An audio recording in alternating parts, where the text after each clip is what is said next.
The mobster, Albert Anastasia, had a huge family. He had 9 brothers and 3 sisters. They're all born in a small town of Tropea, near the bottom of the Italian boot. Their father was a railroad worker. He was killed shortly before World War One. One brother and 2 sisters died thereafter. 5 brothers, including Albert Anastasia, smuggled themselves into the United States, into New York. 2 others remained in Italy and worked on the railroads. One guy went to work in a restaurant in Australia. Anastasia's mother, Marina, lost her leg during an aerial bombing in World War II. She was still living when her son Albert was murdered by other mobsters as he sat in a Manhattan barber shop. She never left Italy, living there with a surviving daughter, Maria. One brother who stayed, also in Italy, was the youngest of the brothers. His name was Salvatore. He entered the priesthood. Salvatore left Sicily he was in Sicily, for New York in 1948 and saw his older brothers for the first time. He took a position as a parish priest, just a common parish priest of the Bronx. Right after he arrived, though, he had a nervous breakdown and he was hospitalized, staying in a sort of lingering lost state. The cause of the breakdown, he said, was that he was overcome by the newspaper stories about his brother and the radio stories and the constant talk of how horrible his brothers were. Tough Tony Anastasia, who was a terrorist on the dock, said he does not want to do any more masses. He keeps thinking the people in the parish are pointing at him and saying, "This is Albert's brother. This is Albert's brother." He said, Salvador said, that he thought of Albert almost as his father. And when he was in the hospital, he pleaded with Albert to come and visit him. He said, "I told him I needed the truth, like medicine to cure me. I needed the truth, whatever it was, good or bad. Albert said to me, 'You are sick because of me. You are being eaten up with suspicion that your brother is a killer. It's your condition that scares me, not the Kefauver committee. I've done nothing. Maybe I'm just a tax evader. Let them say what they want. Have faith in me.'" Wow. So the priest rallied after that. That's what he wanted to hear. And 3 weeks went by. He left the hospital. He was put in a smaller, more quiet parish in another part of the Bronx. After Albert was killed, Salvador conducted the mass. It was a simple affair. No one outside the immediate family would attend it. The mob bosses were asked to stay away. Salvatore selected a modest $900 steel casket for his brother. It was a non-sectarian funeral, not a Catholic funeral, because the family would have to have gotten permission to bury their brother in a Catholic church and on Catholic grounds in a cemetery. And they just weren't going to do it, and they didn't do it. With his brother buried, Albert Salvatore returned to Italy. He was living in Rome, and he wrote nearly 700 pages of a book by hand, defending his brothers and denying the accusations and the facts that they were members of the mafia.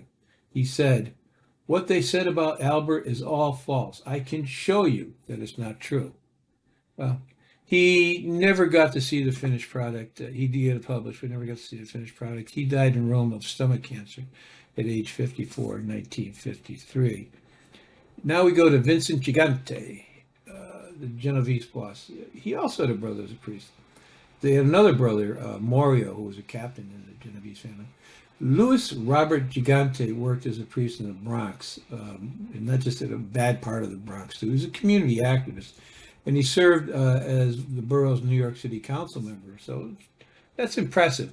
The Gigante boys were born in Greenwich Village in Manhattan. Their father, Salvatore, was a watchmaker, a very honest man. His mother, Yolanda, worked as a seamstress. They both immigrated from Italy, from Naples, and they didn't speak English the entire time of their lives here. As a young priest in the South Bronx, Gigante was one of the leading proponents of tenants' rights reforms in the late 1960s. What was happening, prices were just going through the roof, and poorer people, working class people were getting priced out of the city, which, a lot of people think, including me, was the plan. And they hoped they could get pushed into outer boroughs or Jersey or Connecticut, which is just a dumb idea. Anyway, his group, the South Bronx Community Organization, with funds they got from the federal government, Section 8 housing program, managed to pay, in most cases, about 30% of tenants' rents. And these people were poor. They needed that help. He ran unsuccessfully for Congress in 1970.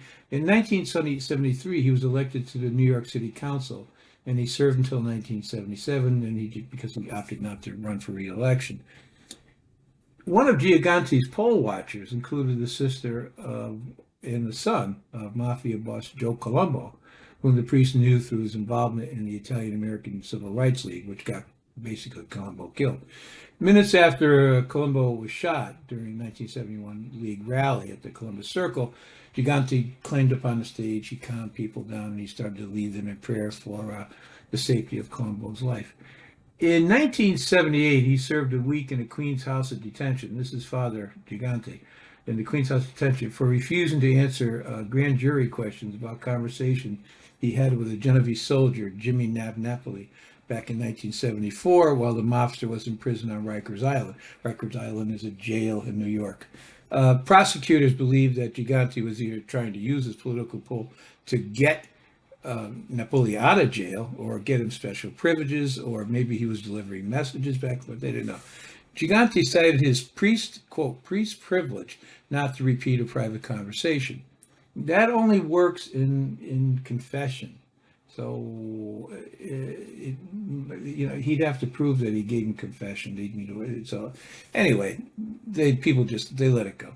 By 1981, he had orchestrated the construction and rehabilitation of 1,100 federally subsidized apartments at Hunts Point section in the South Bronx, which is getting better nowadays, I understand. It was a scary place. Anyway, however, the Village Voice newspaper launched this investigation into the group, Sebco, his housing group.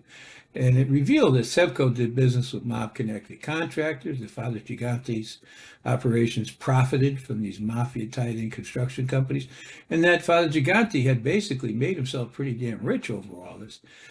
Gigante's business transactions were fraught with instances of fraud, conflict of interest, misrepresentation, misuse of public funds, lying on city contracts, and it goes on and on.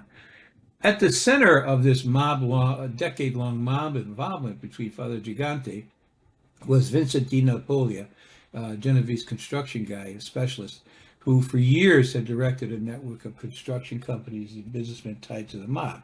So he went in, made the headway, and then said, well, you need to use this guy or that guy. And he got kickbacks from that as well. His protege was Stephen Crea, who had been pivotal in the syndicate's relationship with Father Gigante and Sebco since 1979, when it became deeply involved with this low-income housing construction. Because bottom line is, nobody was watching the money. And then secondly, it was all going to a wonderful cause. It was going to give people homes they could live in. And thirdly, it's a priest saying, don't worry. And, people thought, okay, fine. Gigante said on numerous occasions that he was, quote, not involved with organized crime, and that his brothers are not mafia members, and that his family has been persecuted by law enforcement officials because of Italian stereotypes, and that, in fact, the mafia does not exist at all. Okay, so in 1921, I should say, I'm sorry, he was accused of sexual abuse with a minor. The lawsuit alleged that Father Gigante molested this 9-year-old boy at a Catholic school from 76 and 77. He got him out of class and took him for special training or some crap like that and molested the poor kid. Gigante died the following year at age 90. Nothing ever happened to him on the molestation charge.